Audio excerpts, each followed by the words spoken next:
Profecías de los últimos días. Esta es la segunda parte de esta serie y estamos precisamente a la luz y la relevancia de todo lo que está pasando alrededor en las naciones. Venir a este libro maravilloso que es la Biblia, no al libro de Nostradamus, ni del Islam, ni de los judaísmos, ni del hinduismo. Ninguno de los libros sagrados que existen alrededor de la Biblia contiene las profecías tan exactas y la sobrenaturalidad que la Biblia nos ofrece para que el que quiera tener oídos, que oiga.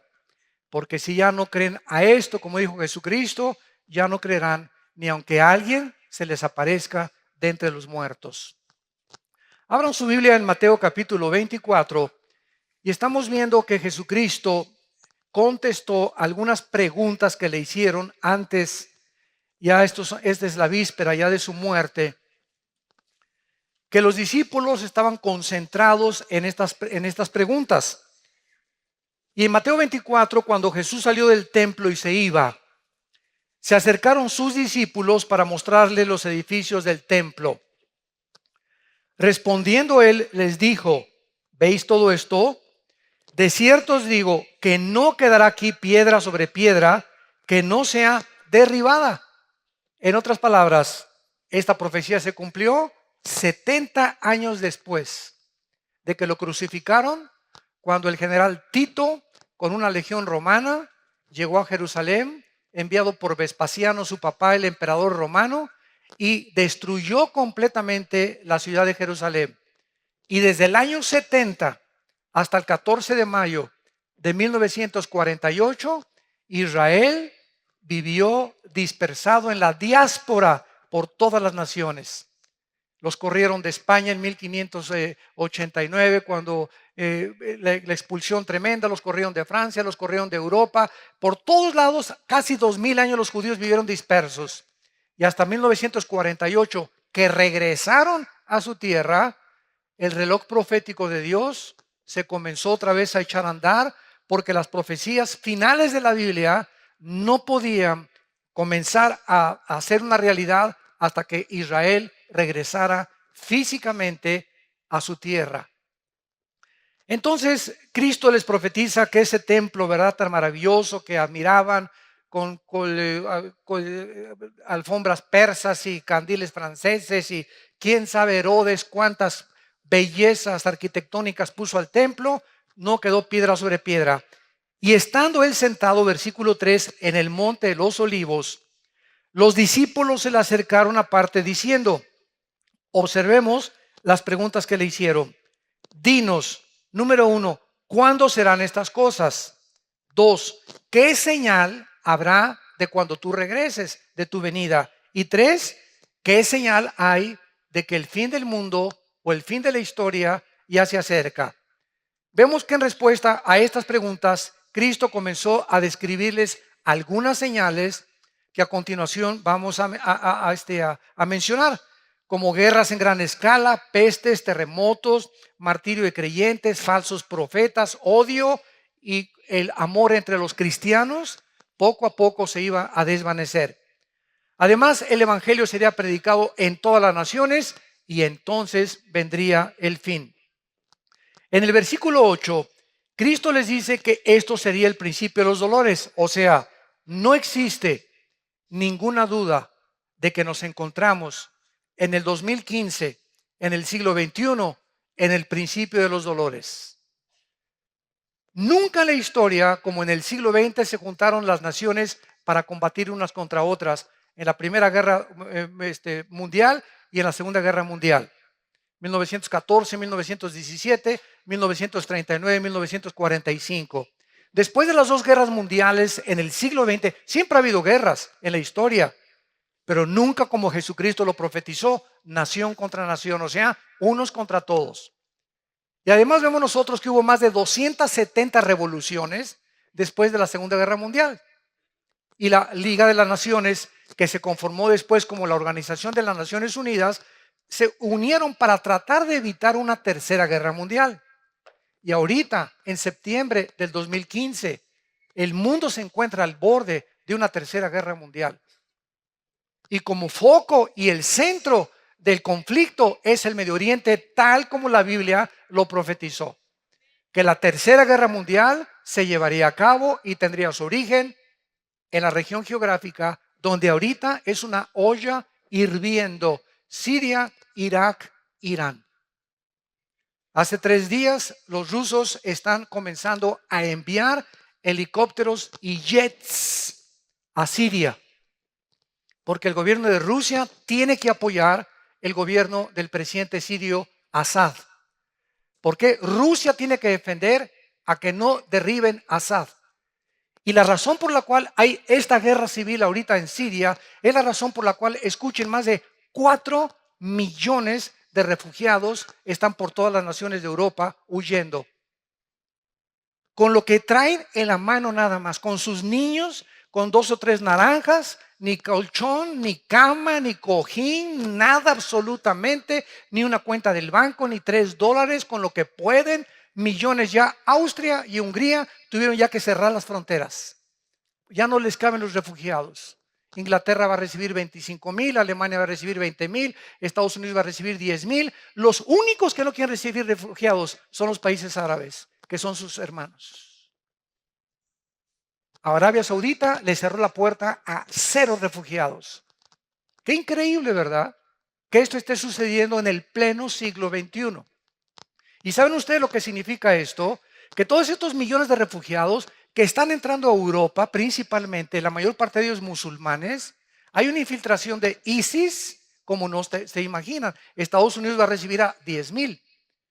México, ¿verdad? Ya tenemos suficientes los que entran por Guatemala. Y los que llegan de otras, de Centroamérica, que quieren llegar hasta Estados Unidos. Pero lo que significa esto es lo que la Biblia dice. Hace 4 o 5 años, por cada europeo que nacía, nacían 7 musulmanes. O sea, se reproducen como conejas las musulmanas. Y lo hacen a propósito. Ellas no tienen métodos anticonceptivos, ni mucho menos. Los europeos ya no quieren tener hijos. Todo esto para que ustedes comiencen a asimilar el panorama del mundo que estamos viviendo. No es el mundo de Chapultepec nada más. Hay que cobrar conciencia de qué es lo que está pasando en el mundo para que la Biblia pueda cobrar relevancia y podamos entender que Dios quiere que nosotros no seamos sorprendidos como ladrón en la noche. Pero muchos no saben, ¿verdad? No salen de sus telenovelas. Entonces, ¿qué es lo que significa esto? Que Europa en 10 años será un continente musulmán. En Inglaterra hay más iglesias musulmanas, mezquitas, que iglesias cristianas y católicas. Nada más en Inglaterra. Compraron todas las iglesias cristianas y evangélicas, la mayor parte que existen en Inglaterra y en el Reino Unido. Ahora, ¿qué pasa si Europa se convierte en todo musulmán? Es interesante que la Biblia nos muestra que el anticristo va a surgir de la región de Siria e Irak en el capítulo 8 de Daniel. Los que estamos estudiando Daniel lo hemos comenzado ya a descubrir. El anticristo no va a surgir de España, no es el príncipe Felipe, ni Barack Obama, ni es el Papa, etcétera, etcétera. El anticristo va a surgir entre Siria e Irak. Y el anticristo va a ser judío musulmán. ¿Cómo está eso? Había un debate hace 3 o 4 años. A mí que me ha gustado siempre escudriñar la escatología bíblica, o sea, las profecías. Mis hermanos teólogos, escatólogos, la escatología es la rama que estudia en la teología las cosas finales. Escatos, fin, logos, tratado, conocimiento. Entonces, cuando hablas tú de un escatólogo o la escatología, es lo que se estudia de los tiempos finales. Entonces, estábamos estudiando hace 4 o 5 años todavía de que el anticristo, por ejemplo, decían, bueno, dice la Biblia en Daniel 11, 35 y 36 al 38, que el anticristo no hará caso del amor de las mujeres. Número 1, está comprobado que el anticristo tiene que ser un homosexual. Él no va a tener tiempo ni siquiera de las mujeres. Va a ser un homosexual el anticristo.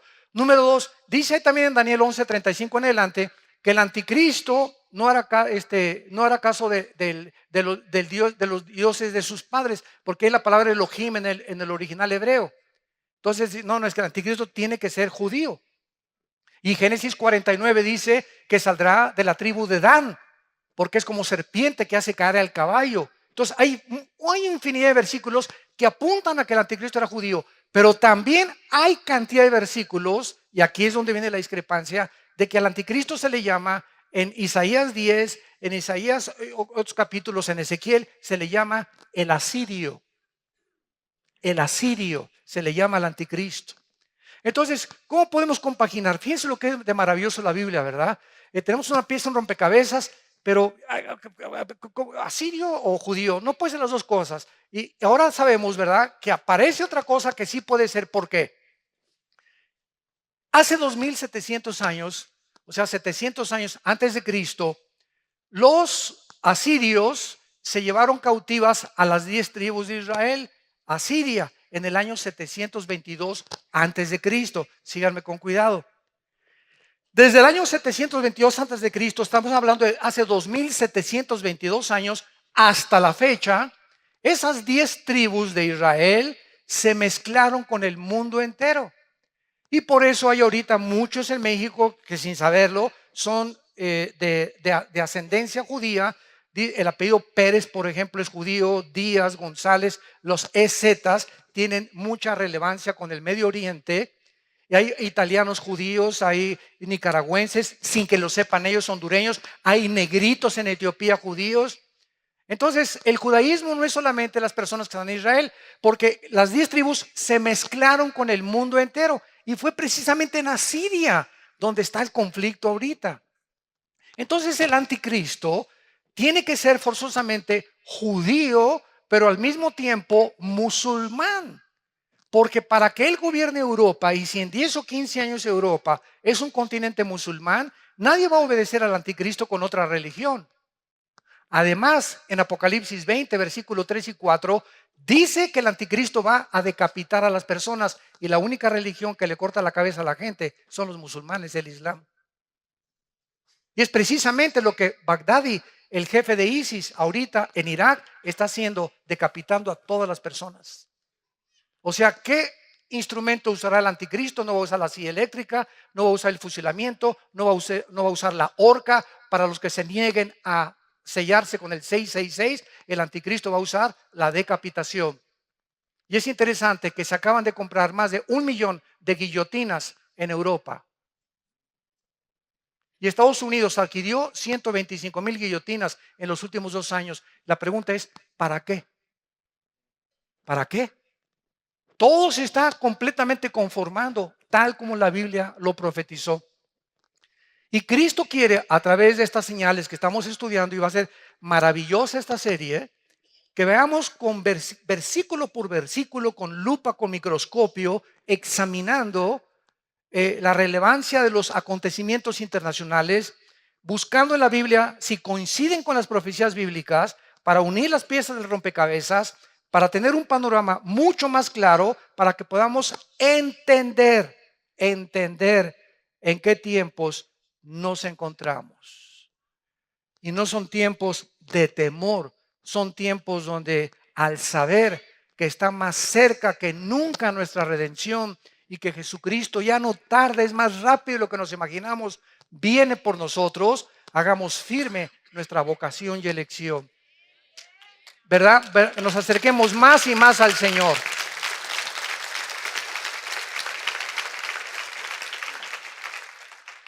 Ahora bien, no cabe duda, como decíamos, que estamos en el principio de dolores. Para retomar lo que iniciamos.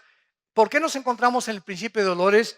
Bueno, dice en el versículo 6, oiréis de guerras y rumores de guerras. Miren que no se turben, porque es necesario que todo esto acontezca, pero aún no es el fin, porque se levantará nación contra nación y reino contra reino. O sea, se levantarán políticamente naciones unas contra otras y se levantarán grupos étnicos. Es increíble que la religión del Islam, que está dividida en 2 ramas, los sunis y los chiitas, que descienden los dos de Mahoma del año 630 después de Cristo.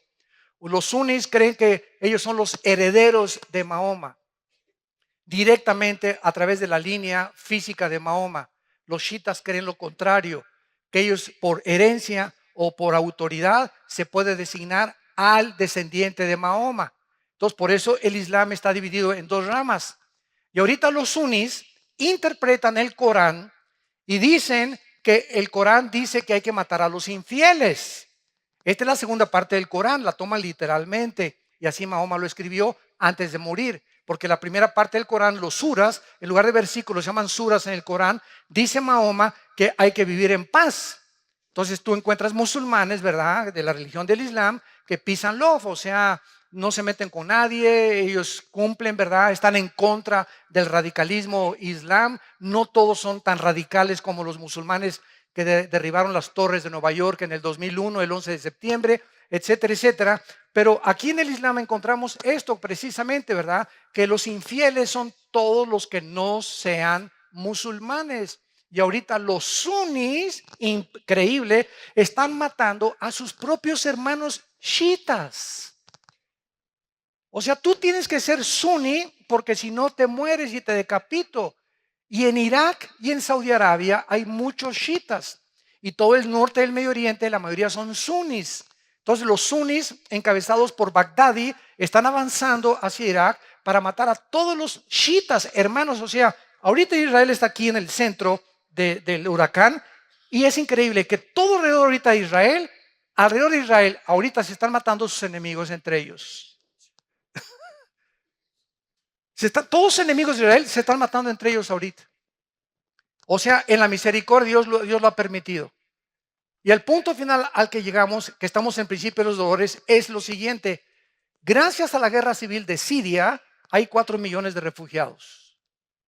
Entonces, ahorita el secretario de Estado John Kerry acaba de entrevistarse con el jefe de las fuerzas militares de Rusia, diciéndole, oye, por favor, compadre, vamos a tratar de quitar a Assad, el presidente de Siria, porque ya el mundo está invadido de refugiados. ¿Qué vamos a hacer? Europa no tiene ahorita el capital. Ahorita el dólar es la moneda más fuerte del mundo, ahorita en el siglo XXI, en el año 2015.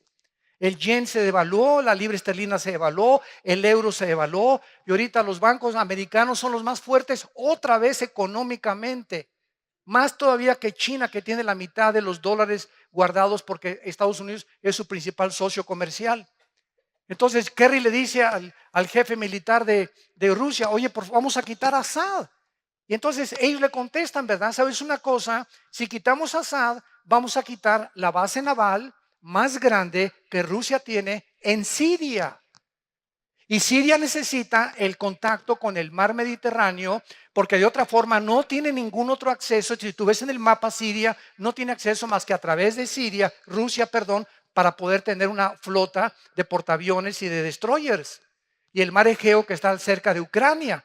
Entonces, quitar a Assad es bloquear a Rusia y sus intentos de volver a resurgir el imperio de la Unión de Repúblicas Socialistas Soviéticas.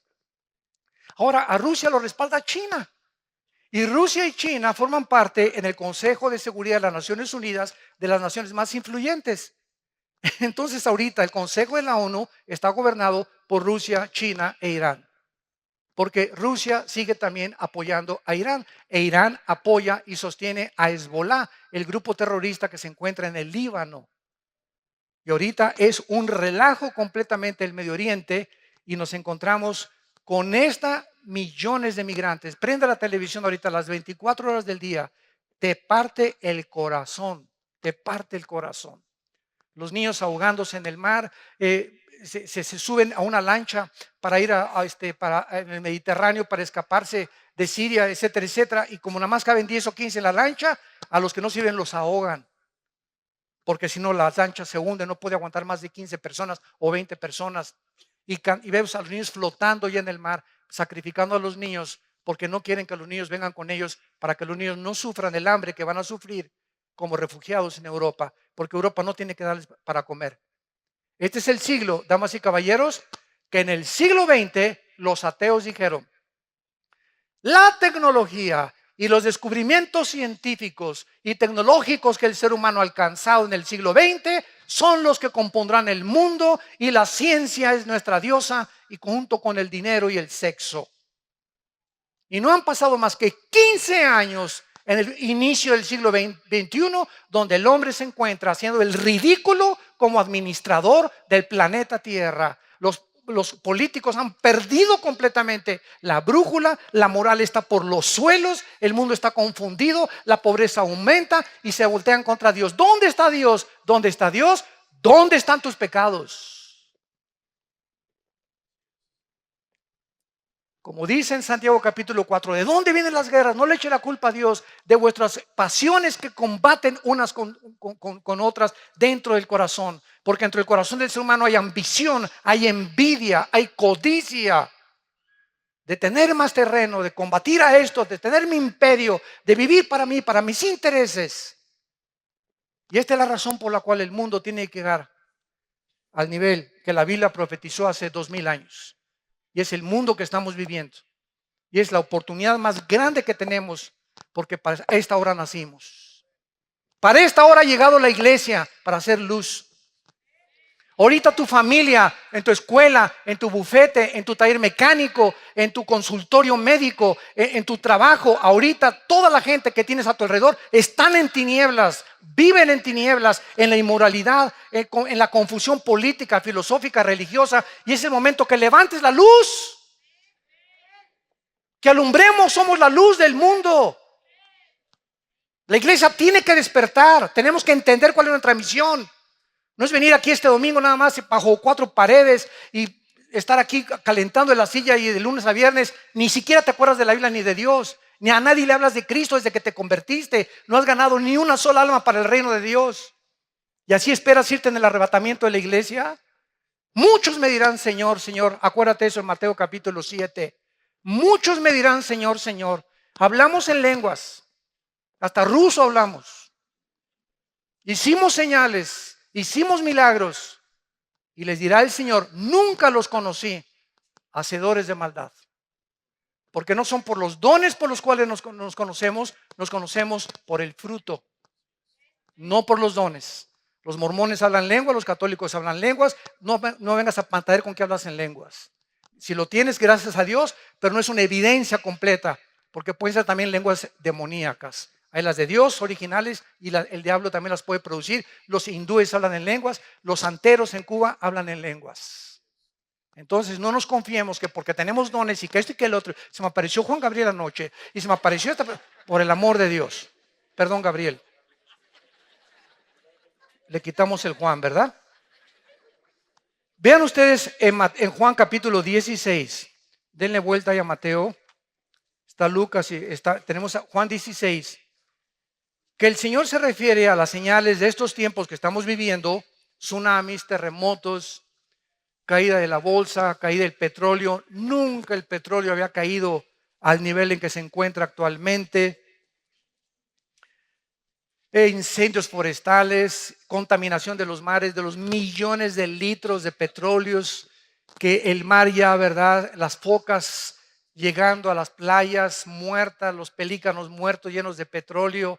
Las ballenas están metiéndose a la playa muertas también.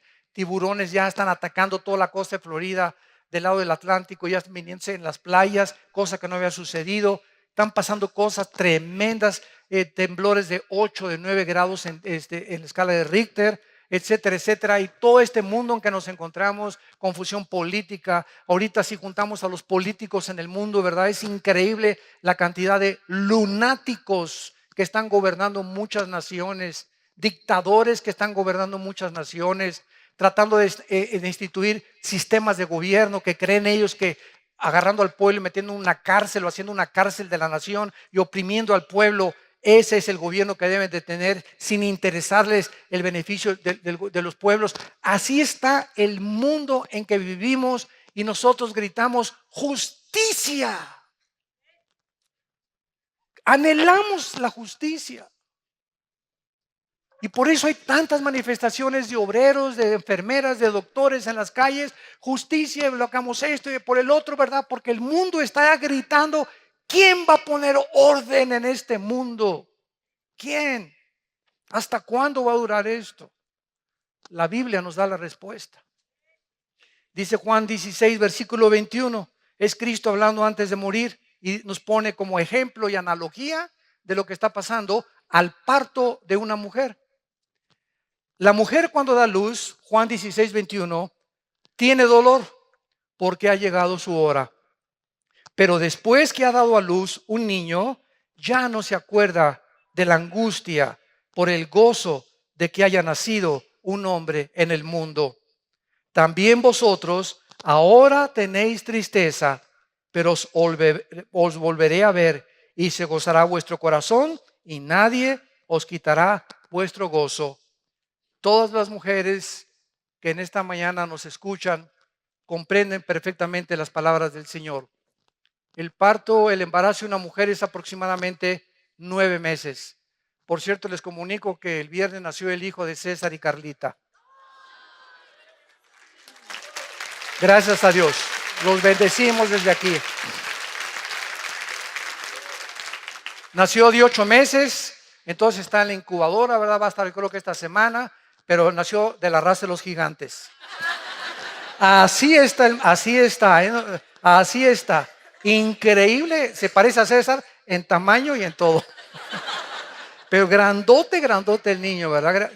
Nació sano, gracias a Dios, ¿verdad? Así que por eso no está con nosotros.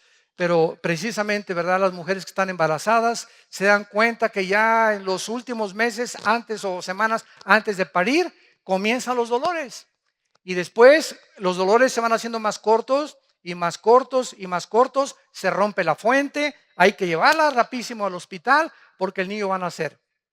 En este caso, ¿verdad? De Carlita, ¿verdad? Nació 8 mesino, no fue 7 mesino, 8 mesino, le faltaba un mes todavía porque iban a nacer en octubre. Entonces le tuvieron que hacer la cirugía o ¿cómo se llama? La cesárea. Gracias a Dios que salió perfecto el niño, está muy bien de salud. Ellos no se imaginan la felicidad que tienen ahorita. Les ha concedido Dios la petición de su corazón. Carlita es una guerreraza de Dios que luchó y luchó, nunca se dio por vencida y ahí está el premio, ¿verdad? De que Dios les ha dado. Ahora bien, así está el mundo. Los dolores van a aumentar en el siglo XX. Guerras y rumores de guerras. Llegamos al siglo XXI, confusión. Y cada vez vemos más y más y más dolores y terremotos y que esto y que el otro. ¿Cuántos estamos rodeados de falsos profetas? Han pululado en el internet, en las redes sociales, que Cristo viene el 12 de septiembre, que viene el 23 de septiembre, que había un terremoto en California el 15 de septiembre, que por las 4 lunas de sangre, por las tétradas, se iba a acabar el mundo ahora el 23 de septiembre, que es cuando termina la fiesta de las trompetas y comienza el mes de Yom Kippur o el de la expiación. Y estamos rodeados así, pero de cantidad de personas que están quedando como falsos profetas. En Costa Rica hay un pastor de mucho renombre que dijo que ya venía Cristo ahora en septiembre y comenzó a preparar a la gente, comenzaron a vender cosas, etcétera, etcétera, y comenzaron a que ya viene y puso una fecha. Y ¿qué es lo que va a pasar, verdad? Que cuando pase el tiempo y no venga Cristo, el mundo va a decir, ya ven, los cristianos son una bola de mentirosos. Ahí inclusive me achacaron que yo había dicho que venía en septiembre, Virgen de la Macarena. De una conferencia donde si viene Cristo, como ha cumplido las primeras 4 fiestas y faltan 3 fiestas por cumplir, que son trompetas, Yom Kippur, expiación y los tabernáculos, yo dije que cuando venga Cristo en el arrebatamiento es posible que esté relacionado con el mes de septiembre. No, pues me pusieron. El hermano Altucin dice que viene en septiembre del 2015. Tuvimos que desmentir en las páginas, ¿verdad? Dios nos libre, el día y la hora nadie la sabe. Dios nos libre de poner una fecha. De que puede ser en septiembre o puede ser en Pentecostés, puede ser. Solo Dios lo sabe. Pero poner fechas es ya caer en falsas profecías. Entonces, esta es la forma como Cristo está definiendo el principio de dolores. Ahora, regresemos al versículo 6 de Mateo 24 y veamos el periodo de las guerras a la luz de la historia. Como les dije, en esta serie vamos a analizar con mucho detenimiento cada una de las señales que Jesucristo mencionó para no caer en confusión ni en falsas profecías. Dice el versículo 6 y versículo 7 de Mateo 24. Y oirán de guerras y rumores de guerras. Ahorita, ¿quién puede negar que estamos viviendo que Corea del Norte amenazó a Corea del Sur? Que Rusia está invadiendo ahorita con helicópteros y jets a Siria. que ahorita están peleándose Turquía contra los kurdos y los kurdos no están a gusto con ellos. Irak con problemas étnicos entre ellos y peleándose entre los árabes. Tratando de apoderarse los árabes de Yemen, que es la península arábica. Y encontramos todos los días conflictos de naciones que están peleándose, que China ya amenazó el mar de la China, a Tailandia, a Filipinas, a Japón, que porque esas islas son de China, y a ver, comenzó a sacar portaaviones China. Ahorita China acaba de comprar el portaaviones más grande del mundo, la China, donde le caben casi 30 aviones supersónicos. Y con eso quiere controlar todo el mar de la China para que ninguna de las naciones pobres que están ahí como Hong Kong, Tailandia, y todas esas, Indonesia, Japón, no puedan ni hacer pío cuando China se apodere de esas islas. Por todos lados vemos esta ambición de ensanchar sus territorios de las naciones a costa de la esclavitud de otras naciones que ellos puedan conquistar. Lo que se llamó hace algunos años el famoso colonialismo. El colonialismo fue cuando Francia, Inglaterra, Europa, Estados Unidos llegaron a la India, llegaron al Medio Oriente, ¿verdad? Y hasta que se independizaron estas naciones, fueron colonias de Francia, de Inglaterra o de Estados Unidos. Muy bien, es necesario que esto acontezca, pero aún no es el fin, porque se levantará nación contra nación, reino contra reino, y habrá pestes, hambres y terremotos en diferentes lugares. Vamos a ver entonces las guerras en primer lugar. En 1914.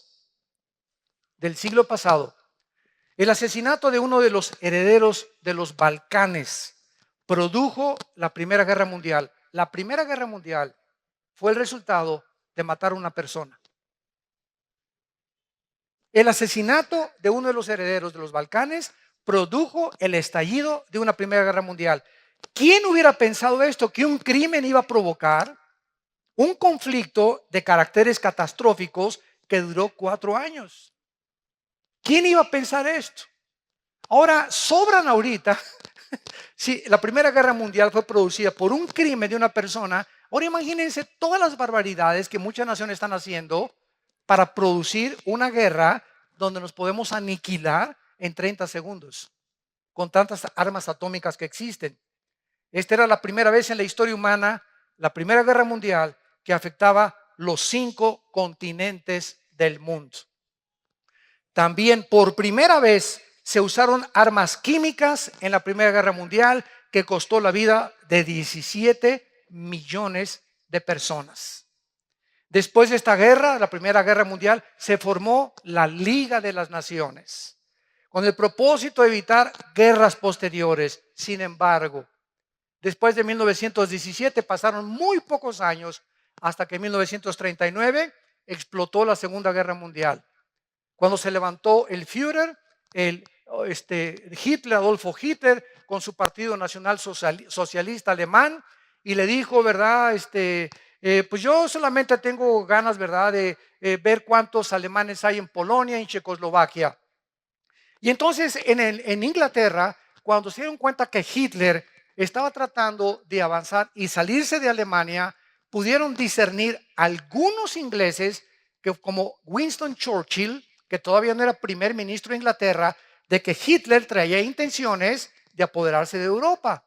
Entonces Inglaterra mandó a un empresario que se llamaba Chamberlain, que era el primer ministro de la Cámara de los Comunes en Inglaterra, y llegó Chamberlain a entrevistarse con Hitler. Y entonces Hitler platicó con Chamberlain, es exactamente lo que está pasando ahorita en el Medio Oriente, y Hitler le dijo, yo soy peace and love. Diles a los ingleses y diles a todos ahí en el Reino Unido que no hay problema, yo no voy a invadir Europa. Entonces Chamberlain regresó a Inglaterra con la bandera blanca y todavía hay fotos de cuando baja el avión. Gloria a Dios, ¿verdad? No va a haber guerra y todos los ingleses, etcétera, etcétera, etcétera. Poquitas semanas después de que Chamberlain comenzó a decir que no iba a haber guerra, Hitler invade Polonia y Checoslovaquia. Y entonces comienzan los ingleses a pensar que Winston Churchill tenía razón y lo nombran entonces primer ministro. Y entonces Alemania invade Inglaterra, destruyó el 80% de la ciudad de Londres en la Segunda Guerra Mundial. Y Winston Churchill sale en Londres a caminar por todas las calles con toda la gente buscando a todos los heridos. Y entonces Winston Churchill junta a la aviación y combate o contraataca a los nazis, y Hitler se asusta de darse cuenta que los ingleses tienen un poderío tremendo en la aviación. Entonces vemos nosotros de qué forma esta guerra mundial, ¿verdad? Tuvo que tener consecuencias gravísimas, donde murieron 6 millones de judíos. Hitler se olvida de Rusia, Hitler se olvida de Estados Unidos e Inglaterra, se junta con Mussolini en Italia y comienza a perseguir a los judíos, que en aquel tiempo ni nación, ni ejército, ni pistolas tenían los judíos. Y nadie entiende ahorita, los estudiantes de sociología, por qué Hitler odiaba a los judíos y nombró la solución final para acabar con el pueblo judío. ¿Qué fue lo que pensaba en su corazón Hitler? ¿O cómo veía a los judíos? ¿De enemigos cuando ni siquiera tenían armas para pelear contra él, ni nación donde poder reunirse? La Biblia nos da las respuestas a lo que la historia y los investigadores no han podido descubrir. Además de esta guerra mundial, Segunda Guerra Mundial, costó 70 millones de vidas. 70 millones de vidas. Y por primera vez, en 1945, el mes de agosto, se usan 2 bombas atómicas con 1 millón de kilotones o de toneladas de dinamita cada una en 2 ciudades y en un puerto japonés, Hiroshima y Nagasaki, matando a cerca de 200,000 japoneses. Cuando Japón vio que Estados Unidos, por contraatacar Pearl Harbor en Hawái, cuando los japoneses llegaron y acabaron con todas las naves marítimas y toda la fuerza marítima que tenía Estados Unidos, la fuerza naval, entonces Estados Unidos soltó estas 2 bombas y entonces Japón, después de la segunda bomba, firmó la rendición en un barco Missouri con los Estados Unidos y se acabó la Segunda Guerra Mundial.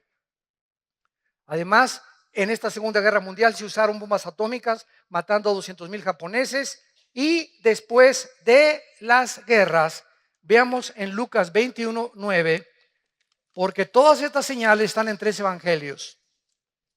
Marcos 13, Lucas 21 y Mateo 24.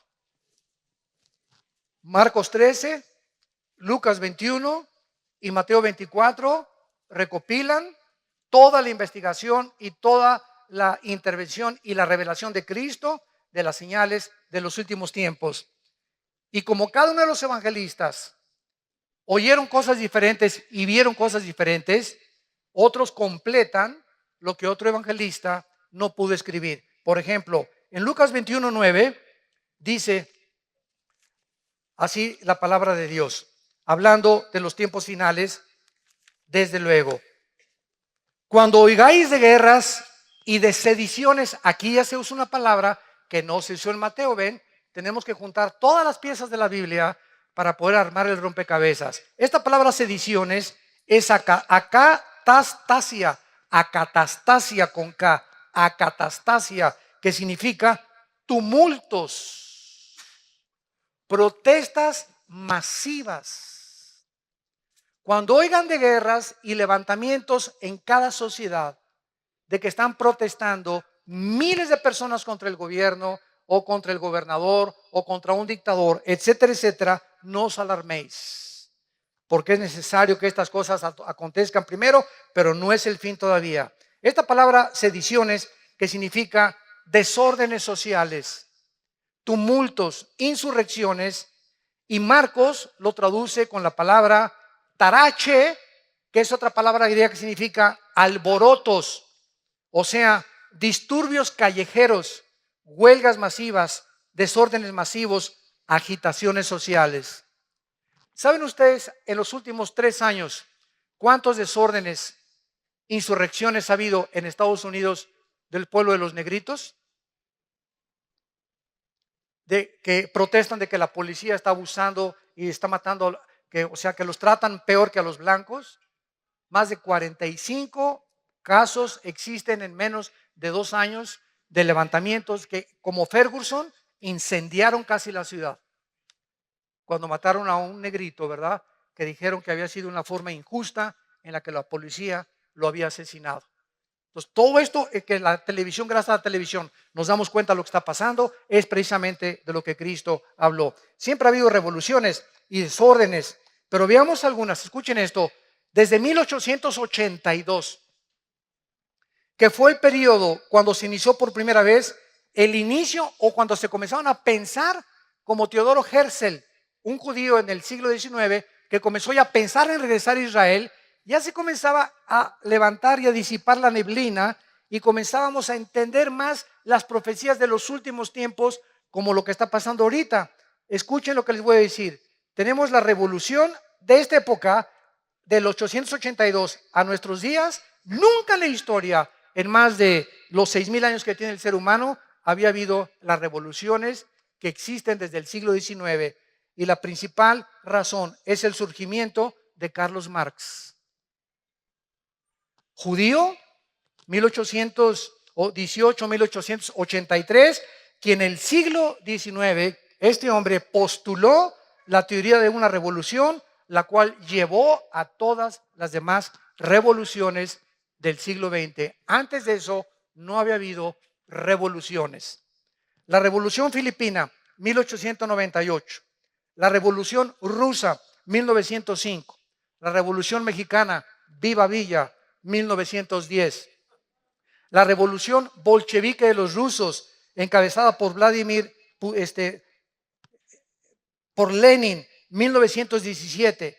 La Guerra del Golfo Pérsico, 1990. La Revolución de Egipto, 2011. La Revolución en Libia, 2011. La Revolución en Yemen, 2011. La Guerra Civil en Siria comenzó en el 2011. El surgimiento de ISIS, 2014.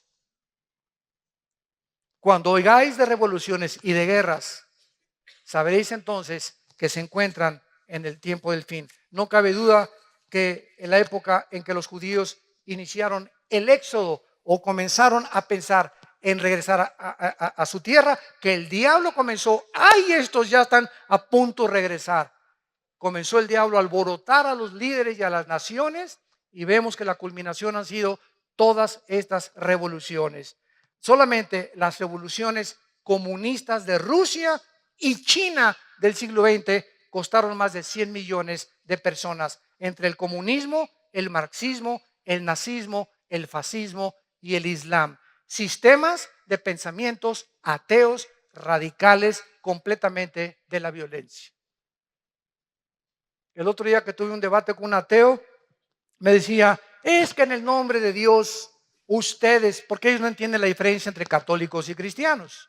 No, ustedes, la Inquisición mataron a cerca de 500,000 de personas, Torquemada en España por órdenes del Vaticano. Y ustedes en el nombre de Dios, etcétera, etcétera. Miren en el nombre de Dios los musulmanes lo que hicieron en las Torres Gemelas. Todo es en el nombre de Dios. Ustedes son más fanáticos que nosotros. Le dije, discúlpame, pero júntame todas las veces en las que tú puedes culpar a la religión de que ha habido muertes. Y yo te junto simplemente en un siglo, en el siglo XX, más de 150 millones muertos por el ateísmo, por regímenes ateos. Los casi 150 millones de muertes en el siglo XX fueron debidos al comunismo, al nazismo y al fascismo. Así que le dije, ¿de qué estás hablando? Cállate la boca antes de hablar. Solamente en el 2011 hubo protestas revolucionarias masivas en Algeria, en Bahrein, en Irak, en Omán, en Irán, en Kuwait, en el Líbano, en Marruecos, en Arabia Saudita y en Sudán. La llamada primavera árabe, ¿se acuerdan? Que no todas las revistas y todas las clases sociales en el mundo atrajo la atención mundial de que nos encontrábamos en los últimos días. En conclusión, escuchen, del año 1882 a 1992 ha habido más de 70 revoluciones, levantamientos, insurrecciones juntos, y de 1882 al 2012 encontramos más de 434 revoluciones y golpes de Estado.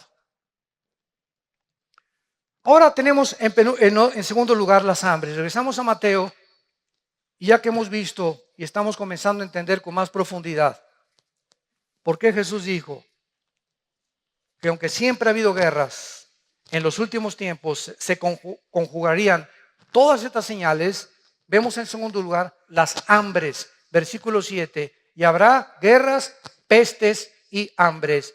Veamos primero la diferencia, qué importante es esto, entre las hambres agudas y las hambres crónicas. Apúntalo. Son dos cosas diferentes para que podamos argumentar y podamos sostener un debate con las personas. Porque es muy importante siempre que argumentas o estás debatiendo a alguien, es muy importante definir los términos. ¿Qué quiere usted decir con esa palabra, señor? ¿Qué quiere usted decir con esa definición? Es como en la abogacía. En un contrato, por ejemplo, una coma hace que el contrato que tú tienes de renta o el contrato que tú tienes para cualquier otra índole dentro de la abogacía o dentro del derecho cambie completamente el significado de esa oración. Rápidamente un ejemplo. Dice la Biblia que cuando el ladrón junto a la cruz moría, Cristo le dijo: en este día estarás conmigo en el paraíso.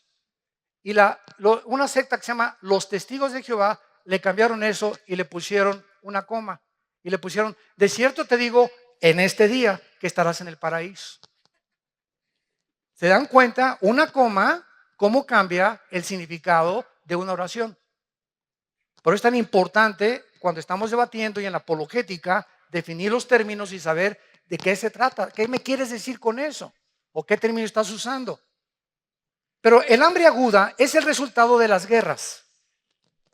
Todas las guerras producen hambres o diversas catástrofes, por lo que en estas circunstancias la mayoría de la gente se queda sin comer. Entonces las guerras producen hambre, son las hambres agudas. Y las hambres crónicas, por el contrario, es el resultado de la mala nutrición, como los niños de Biafra, de algunas zonas pobres, donde la gente está muy mal alimentada, porque las naciones ricas, no Dios, las naciones ricas que van a ser juzgadas, no les interesa ayudar a gentes o a gentes que no tienen ni siquiera para comer, cuando si se repartiera el dinero, ¿verdad?, en todo el mundo, podría haber un poco de equidad, pero no era lo que perseguía Carlos Marx. Carlos Marx perseguía la lucha de clases, que si la clase del proletariado derribaba a la clase, la burguesía, entonces el proletariado tomaba el poder. Pero fue lo que pasó en Cuba, fue lo que pasó en los países comunistas. Cuando el proletariado toma el poder, repite el mismo error y siguen ellos con otra dictadura disfrazada de otra manera. Veamos algunas hambres catastróficas en los últimos 2 siglos. 1916 y 18, la hambruna en el Líbano, 100,000 muertes, una cuarta parte de la población murió en el Líbano.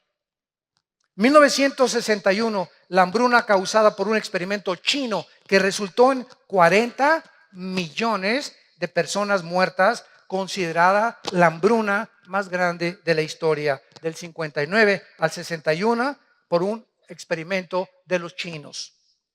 2005, la crisis de alimentos en Nigeria ha matado a más de 300,000 niños que se han muerto de hambre. Tú tienes una torta, tienes buñuelos, tenemos una soda, tenemos cornflakes, un petate donde, como decía mi abuelo, donde echarnos.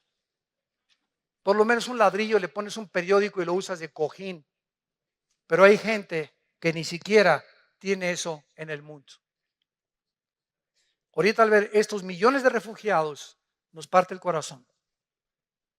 Yo imagino, yo le decía a mi esposa hoy en la mañana, me imagino que sucediera esto, que alguna vez nos sucediera esto en México, ¿verdad? Que sales de tu casa sin nada, más que con la pijama que traes puesta tal vez, a un destino incierto. No sé dónde vamos a dormir hoy. Están durmiendo en los autobuses, en los trenes, en los rieles de los ferrocarriles.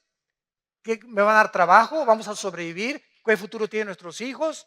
Y nosotros aquí todavía con casa, por lo menos tienes un jacal, por lo menos tienes un lugar donde llegar, por lo menos tenemos una seguridad, ¿verdad? Un país donde se ha respetado el evangelio, podemos hasta ahorita vivir en paz. Démosle gracias a Dios por el amor de Dios. Démosle gracias a Dios.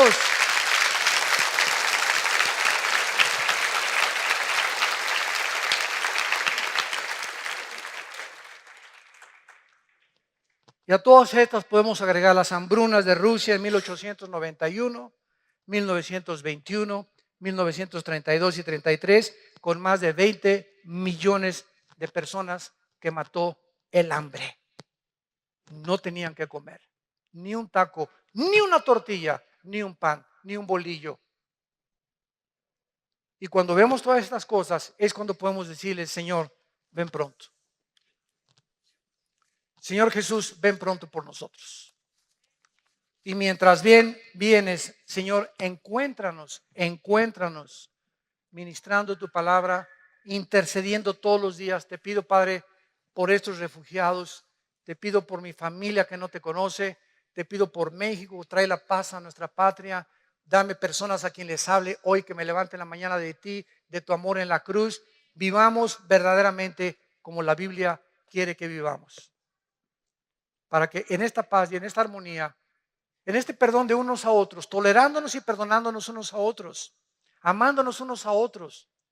Es increíble la guerra que hay ahorita entre iglesias y entre cristianos, atacando a cantantes, atacando a predicadores por todos lados. Ya ni te metes al YouTube, ¿verdad? Porque es una guerra impresionante. Ya no sabes quién dice la verdad y si es verdad lo que se dice de esa persona. La Biblia dijo, Mateo 24:12, por haberse multiplicado la maldad, el amor de muchos, no del mundo, el amor de muchos cristianos se enfriará. Y es una de críticas ahorita, de hermanos y de predicadores. Y oíste esto, y por aquí por allá es un morbo insano en el que ya está penetrando como un cáncer, como una corrupción a la iglesia. Y se nos olvida que Jesús oró: oh Dios, te pido que ellos sean uno como tú y yo somos uno. Juan 17:21. Y que os améis con amor sincero, que a tu hermano que te ha ofendido lo perdones. Y si él no te quiere perdonar, es su problema. Pero por favor, dice Cristo, nunca guarden rencor en sus corazones. Saquen toda amargura, toda malicia, toda inmundicia de tu vida. Tú no puedes darte el lujo de odiar ni tener rencor contra nadie. Hayan hecho lo que te hayan hecho, perdónalos. Perdona, porque si tú no perdonas, la gracia de Dios se interrumpe en tu vida. Hebreos 12:15. Es una amargura, es un veneno la amargura de estar guardando algo contra alguien o contra lo que te hicieron, porque va a arruinar tu vida espiritual y te impide discernir la voz del Espíritu y no puedes tener el entendimiento para conocer su voluntad. Oremos. Padre, gracias por tu palabra. Gracias, Señor, por esta revelación en la cual es una preparación para que no vengas como ladrón en la noche a nuestras vidas. Porque somos hijos de la luz, no somos de la noche. Por lo tanto, nos mandas velar, a ser firme en nuestra vocación y elección, cuidar nuestras vidas, conociendo que el tiempo ya es hora de levantarnos del sueño. Porque ahora más que nunca está más cerca de nosotros nuestra salvación que cuando creímos. La noche está avanzada, las tinieblas están cubriendo cada vez más el mundo y se acerca el día. El día glorioso en que secarán nuestras lágrimas. Volveremos a ver a nuestros seres queridos que han partido antes que nosotros. Ahí vamos detrás de ellos nosotros, porque está establecido que todos tenemos que morir.